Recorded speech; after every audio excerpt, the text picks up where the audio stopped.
Jesus and his disciples were traveling to a city called Nain, and when they were near the gates of the city, Jesus noticed a crowd carrying a dead man who is a son, the only son, in fact, of a widow.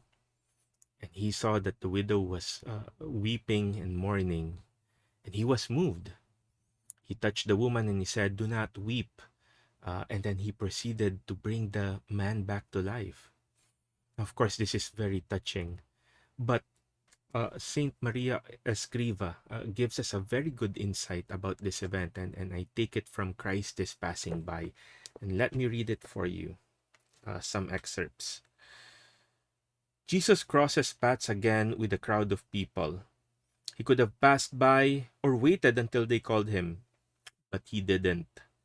He took the initiative because he was moved by a widow's sorrow. She had just lost all she had, her son. Jesus Christ was not and is not insensitive to the suffering that stems from love. He is pained at seeing children separated from their parents. He overcomes death so as to give life, to reunite those who love one another.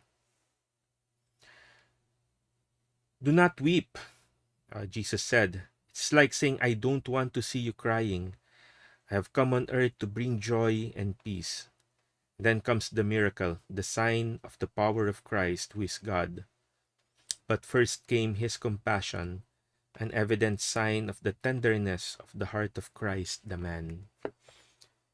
You know, you might be thinking, does Jesus love me? Does Jesus think about me? Or does he only think about his saints? Jesus told us so many times he came for the sinner so that he can heal them. And in today's gospel, we see how much love he gives us. The crowd didn't call him. He could have just passed by. But like Saint Josemaria Escriva said, he was touched and he healed them. Brothers and sisters, we have a God who loves us so deeply, who doesn't want to see us in pain. And if you are experiencing something difficult in your life, it's not because God does not love you, but there is always a reason. Because as we can see, he is a God of love and he prioritizes you every time. Never doubt that.